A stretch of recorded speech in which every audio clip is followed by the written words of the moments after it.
শুভ সকাল বন্ধুরা। আজকে সকাল 6টার সময় ঘুম থেকে উঠে কলেজের জন্য রেডি হয়ে গিয়েছি, আর এদিকে চটজলদি করে বেরও হয়ে গিয়েছি, কারণ কলেজ থেকে আমার বাসা আল্লাহর রহমতে অনেক দূরে, আর জ্যামে পড়লে তো মিনিমাম 6 ঘন্টা লাগবেই কলেজ পৌঁছাইতে। তার উপর আজকে আবার তাপমাত্রাও বেশি, জ্যামে না পড়ে যত তাড়াতাড়ি কলেজ পৌঁছানো যায় ততই ভালো। বাস থেকে নেমে সিএনজিতে উঠে গেলাম। প্রচুর গরম পড়ছে ভাই, আজকে সিএনজিতে একটা ফ্যান ছেড়ে দিয়েছিল, 2 জন মাত্র হইছে। এদিকে আমি জীবন কিনে জীবন বাঁচাচ্ছিলাম, আর বাসা থেকে বের হওয়ার আগে আমি হাতে ব্যথা পেয়ে এসেছি। তারপর আমাদের সিএনজিটা ছাড়লো, সিএনজি দিয়েও এখন 1.5 ঘন্টা আমাদেরকে জার্নি করতে হবে। সিএনজি মামা তো পুরো এরোপ্লেনের মতো চালাইতেছিল সিএনজিতে উঠছি না প্লেনে উঠছি বুঝতেছিলাম না। স্লো মোশনে ভিডিও বানাইছি, তারপরেও কত গতি দেখা যাচ্ছে তাহলেই বোঝো। এর মধ্যেই আবার একটা ট্রেন সিগনালে পড়ে গেলাম, তাও আবার মালগাড়ি যাচ্ছিল আলহামদুলিল্লাহ। এরপর আমি আবার কিছুক্ষণ জ্যামে পড়েছিলাম। ফাইনালি অবশেষে কলেজে এসে পৌঁছাইলাম, তাও সিএনজি থেকে নেমে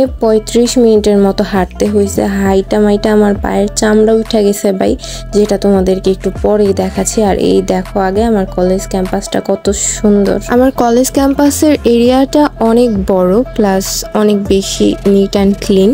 আর এখানে যে 3 জনের ছবি দেখতে পাচ্ছ পোস্টারে, এই 3 জন ছাত্র আন্দোলনের সময় মারা গেছে। কলেজের ভিতরে অনেক জায়গাতেই এখনো কাজ চলছিল, ভবিষ্যতে আরো বেশি সুন্দর হবে। তখন পর্যন্ত হয়তো আমি কলেজে থাকবো না, কারণ এই বছরই আমার শেষ। তো আমি আমার বিভাগের সামনে চলে এসেছিলাম, আর এখন কুত্তার মতো দৌড়ায় ক্লাসে চাইতেছি, কারণ ম্যাম ক্লাসে ঢুকে গেছে। এদিকে ভিডিও করতে করতে আমি লেট করে ফেলছি। তো যাই হোক, আমি আবার ক্লাস শেষ করে আমার ফিল্ড ওয়ার্কের খাতা ম্যামকে দিয়ে সিগনেচার করায় বের হয়ে আসলাম। তখন তোমাদেরকে বললাম না পায়ের চামড়া উঠাই ফেলছি। আসলে নতুন জুতা পরতে আমাকে বারবার না করছিল আমার হাজবেন্ড, কিন্তু আমি কোনো কথা শুনি নাই। ড্রেসের সাথে ম্যাচিং হচ্ছিল জন্য এই জুতাটা পরছি। এখন তো পায়ের চামড়া উঠে গেছে, তাই আমার বর আমাকে ফার্মেসিতে এনে পায়ে 1 টাইম কস্টেপ গুলা লাগাই দিচ্ছিল। বারবার বললাম তুমি লাগাইও না, মানুষজন দেখছে তাকাই রইছে। ও বলছিল আমি আমার বউয়ের পায়ে লাগাচ্ছি, বাইরের কোনো মেয়ের পায়ে তো লাগাচ্ছি না, সমস্যা নাই। তোমরা যারা ভাইয়ারা আছো আমার ভিডিও দেখো, তো তাদের উদ্দেশ্যে একটা কথা বলছি, একটা মেয়ে না এর থেকে বেশি কোনো কিছু চায় না। প্রত্যেকটা মেয়েই চায় তার হাজবেন্ড তাকে অনেক বেশি যত্ন করুক, ভালোবাসুক,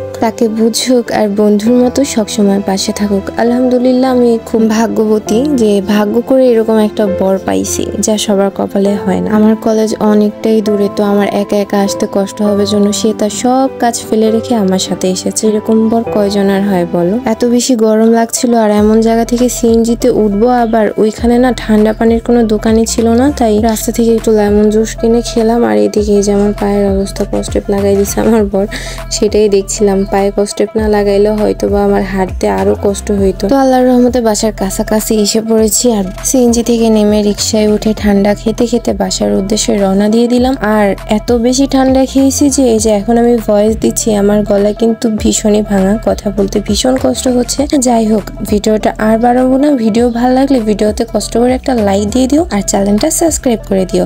আল্লাহ হাফিজ।